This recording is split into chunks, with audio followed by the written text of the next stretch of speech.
सोचो आप अपने घर के बाहर निकलते हो और देखते हो कि आपकी नेबर सड़क के बीच खड़ी डांस कर रही है। न कोई फेस्टिवल है, न म्यूजिक बज रहा है, न किसी शादी का फंक्शन है। पहले आप सोचते हो कि शायद उसका मूड अच्छा होगा, लेकिन 1 घंटे बाद भी वो वही है। शाम हो जाती है, वो फिर भी नाच रही है। अगले दिन सुबह उठते हो और वो अब भी नाच रही होती है। ये यूरोप की हिस्ट्री की उन इंसिडेंट्स में से एक है जिसके बारे में आज भी हिस्टोरियंस एक ओपिनियन पर अग्री नहीं कर पाए। जुलाई 1518 स्ट्रासबर्ग उस वक्त होली रोमन एम्पायर का हिस्सा था और इस सिटी की एक औरत, जिसे रिकॉर्ड्स में फ्रॉड ट्रोफे के नाम से मेंशन किया गया है, अचानक घर से बाहर निकली और बिना किसी वजह के डांस करना शुरू कर दिया। अब नॉर्मली ऐसी चीज देखकर लोग या तो इग्नोर कर देते या हंस देते, लेकिन प्रॉब्लम ये थी कि फ्रॉड ट्रोफू रुक ही नहीं रही थी। वो घंटों तक डांस करती रही। फिर रात हुई, फिर अगला दिन आ गया और उसके पैर इतने सूज गए कि चलना भी मुश्किल होना चाहिए था, लेकिन डांस बंद नहीं हुआ। शुरू के कुछ घंटों तक किसी ने इस इंसिडेंट को सीरियसली लिया ही नहीं। कुछ लोगों को लगा कि शायद वो किसी पर्सनल सेलिब्रेशन में डांस कर रही है, कुछ ने सोचा उसका दिमाग खराब हो गया है।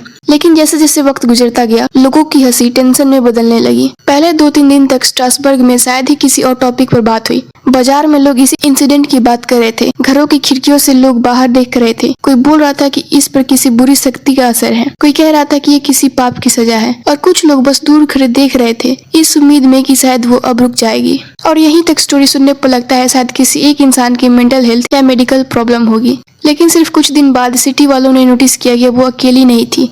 एक और इंसान डांस करने लगा, फिर 2 और, फिर 5, और धीरे धीरे पूरी सिचुएशन इतनी अजीब हो गई कि लोग अपना काम छोड़कर सिर्फ ये देखने आ रहे थे कि सड़क पर हो क्या रहा है। कुछ रिपोर्ट्स कहते हैं कि 1 हफ्ते के अंदर लगभग 30 लोग इस स्ट्रेंज डांसिंग में शामिल हो चुके थे, और कुछ रिकॉर्ड्स बाद में नंबर 100, 200, यहाँ तक कि 400 तक भी बताते हैं। एग्जैक्ट फिगर क्या था कंफर्म नहीं है, लेकिन इतना ऑलमोस्ट सब मानते हैं कि ये कोई एक इंसान का केस नहीं रहा था। और सबसे डिस्टर्बिंग बात ये थी कि लोग डांस एंजॉय ही नहीं कर रहे थे, उनके चेहरे पर स्माइल ही नहीं थी। कई लोग दर्द में दिख रहे थे, पैरों से खून निकलने की बात भी मिलती है। कुछ लोग बीच में गिर जाते, थोड़ी देर बाद फिर उठकर डांस करने लगते। इमेजिन उस वक्त लोगों का रिएक्शन क्या रहा होगा। आज अगर किसी रोड पर 2 लोग अचानक बिना रीजन के डांस करना शुरू कर दे तो आधे लोग फोन निकाल लेंगे, लेकिन 1518 में लोग जेन्युइनली डर गए थे, क्योंकि किसी को समझ ही नहीं आ रहा था कि ये हो क्या रहा है। लेकिन सबसे शॉकिंग रिएक्शन पब्लिक का नहीं, डॉक्टर्स का था। उस वक्त सिटी के फिजिशियंस को बुलाया गया। सबको लगा अब डॉक्टर्स आएंगे और पता चलेगा कि कोई डिजीज है, पॉइजनिंग है या कुछ और। लेकिन डॉक्टर्स ने जो एक्सप्लेनेशन दी उसने सिचुएशन सॉल्व करने के बजाय और भी वियर्ड बना दी। उनका मानना था कि डांसर्स के शरीर में हॉट ब्लड आ गया है और जब तक वो डांस करके उस एक्सेस हीट को बाहर नहीं निकालेंगे तब तक उन्हें रोका नहीं जाना चाहिए। मतलब ट्रीटमेंट क्या था, डांस करने दो। डॉक्टर्स की एडवाइस सुनने के बाद अथॉरिटीज ने जो डिसीजन लिया वो शायद हिस्ट्री का सबसे कंफ्यूजिंग मेडिकल डिसीजंस में से एक था, क्योंकि अथॉरिटीज भी एक अजीब सिचुएशन में फंस चुके थे। अगर वो डांसर्स को फोर्स से रोकने की कोशिश करते और उनकी कंडीशन और खराब हो जाती तो ब्लेम उन पर आता, और अगर कुछ न करते तो रोज नए लोग डांस करते दिख रहे थे। इसी कंफ्यूजन में डॉक्टर्स की एडवाइस को ऑलमोस्ट बिना क्वेश्चन किए मान लिया गया। उन्होंने सोचा अगर डांस ही इलाज है तो डांसर्स को और अच्छी जगह मिलनी चाहिए। इसलिए सिटी में वुडन स्टेजेस बनाए गए, पब्लिक हॉल्स खोल दिए गए और रिपोर्ट्स के अकॉर्डिंग म्यूजिशियंस तक को हायर किया गया ताकि डांसर्स रुक न जाए। अब जरा इमेजिन करो, एक तरफ लोग लिटरली थक के गिर रहे हैं, दूसरी तरफ सिटी उनके लिए स्टेज और म्यूजिक अरेंज कर रही है। आज हमें ये डिसीजन स्ट्रेंज लगता है, लेकिन उस वक्त फिजिशियन सोसाइटी के सबसे एजुकेटेड लोग माने जाते थे। अगर उन्होंने बोला कि डांस ही ट्रीटमेंट है तो अथॉरिटीज के पास उनकी बात मान लेने के अलावा ज्यादा ऑप्शंस भी नहीं थे। उस वक्त के फिजिशियंस को जनरली लगता था कि अगर डांसर्स को बीच में रोका गया तो उनकी कंडीशन और खराब हो सकती है। और अगर आप सोच रहे हो कि इस प्लान ने काम किया होगा तो बिल्कुल नहीं। इंस्टेड डांसर्स की संख्या और बढ़ने लगी।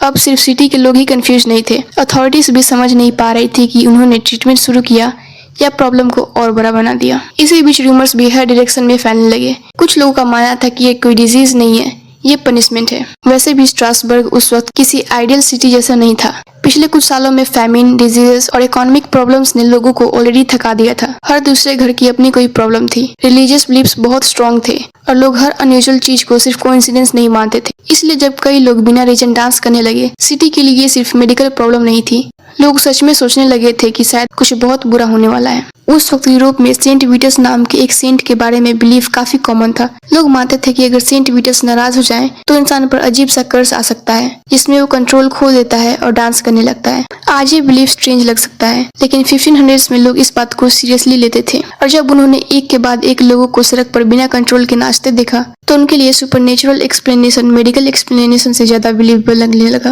और अगर आपको लग रहा है कि हिस्ट्री में ऐसा सिर्फ एक ही बार हुआ था, तो ये स्टोरी और इंटरेस्टिंग हो जाती है। स्ट्रासबर्ग का डांसिंग प्लेग सबसे फेमस जरूर है, लेकिन ये पहला रिकॉर्डेड इंसिडेंट नहीं था। यूरोप के अलग अलग रीजन्स में इससे पहले भी डांसिंग आउटब्रेक्स का मेंशन मिलता है। जर्मनी, नीदरलैंड्स और स्विट्जरलैंड के कुछ हिस्टोरिकल रिकॉर्ड्स में भी ग्रुप्स के ग्रुप लोगों को बिना कंट्रोल के डांस करने की बातें लिखी गई है। स्केल हर जगह अलग था, डिटेल्स भी अलग थी, लेकिन पैटर्न इतना सिमिलर था कि आज भी हिस्टोरियंस डिस्कस करते हैं कि क्या स्ट्रासबर्ग वाली इंसिडेंट किसी पुराने फिनोमिनन का ही सबसे बड़ा वर्जन थी। बाद में मॉडर्न रिसर्चर्स ने एक थ्योरी दी कि राई ब्रेड पर उगने वाले एरगोट फंगस की वजह से हेलुसिनेशंस और अनयूजुअल बिहेवियर हुआ होगा। ये वही फंगस है जिससे रिलेटेड थ्योरीज बाद में सालेम विच ट्रायल्स के कॉन्टेक्स्ट में भी डिस्कस की गई है। लेकिन प्रॉब्लम ये है, एरगोट पॉइजनिंग के सिम्टम्स और इतने लंबे टाइम तक कंटिन्यूसली डांस करते रहना दोनों परफेक्टली मैच नहीं करते। आगे स्टोरी थोड़ी डार्क हो जाती है, क्योंकि ये सब सिर्फ लोगों को सड़क पर डांस करना नहीं था। रिपोर्ट्स के अकॉर्डिंग डांसर्स की डेथ भी होने लगी थी। कुछ रिपोर्ट्स में हार्ट अटैक, स्ट्रोक और एग्जॉशन की वजह से डेथ्स का मेंशन मिलता है। सबसे फेमस क्लेम ये था कि रोज लगभग 15 लोग मर रहे थे।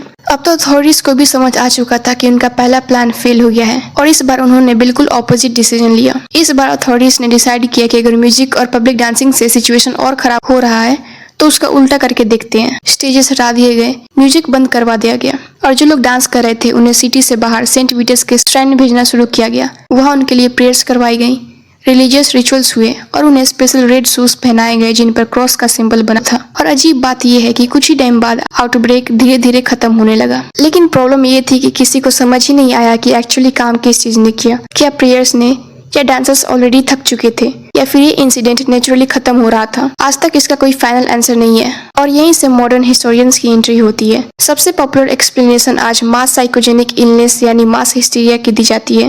लेकिन मास हिस्टीरिया सुनते ही लोग सोचते हैं कि मतलब सब लोग एक्टिंग कर रहे थे। नहीं, इस थ्योरी के अकॉर्डिंग उस वक्त स्ट्रासबर्ग के लोग पहले एक्सट्रीम स्ट्रेस में जी रहे थे। कई सालों से फैमिन चल रहा था, क्रॉप फेलियर्स हो रहे थे, डिजीजेस बार बार आ रही थी, लोग रिलीजियस फेयर के साथ जी रहे थे।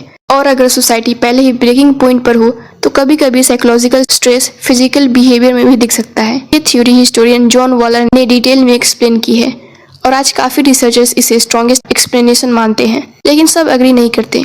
किसी को नहीं पता फ्रॉड ट्रॉफी के साथ एग्जैक्टली हुआ क्या, किसी को नहीं पता पहला डांसर वही थी या सिर्फ पहले रिकॉर्ड की गई पर्सन, किसी को नहीं पता एग्जैक्ट कितने लोग अफेक्टेड हुए, और किसी को नहीं पता कि आउटब्रेक खत्म कैसे हुआ। और फिर जिस तरह ये इंसिडेंट शुरू हुआ था उसी तरह धीरे धीरे खत्म भी होने लगा। न किसी ने अनाउंस किया कि क्योर मिल गया, न किसी के पास एग्जैक्ट डेट है जब लास्ट डांसर रुका। लेकिन सवाल वही रह जाता है, अगर किसी को कभी समझ ही नहीं आया कि प्रॉब्लम क्या था तो फिर खत्म कैसे हुआ।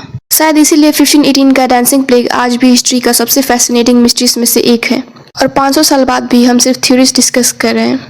तो आपकी थ्योरी क्या है? क्या ये मास हिस्टीरिया था, किसी अननोन डिजीज का केस था, या फिर कोई ऐसी चीज जिसका जवाब हिस्ट्री के पास आज भी नहीं है? कमेंट्स में जरूर बताना। Thanks for watching.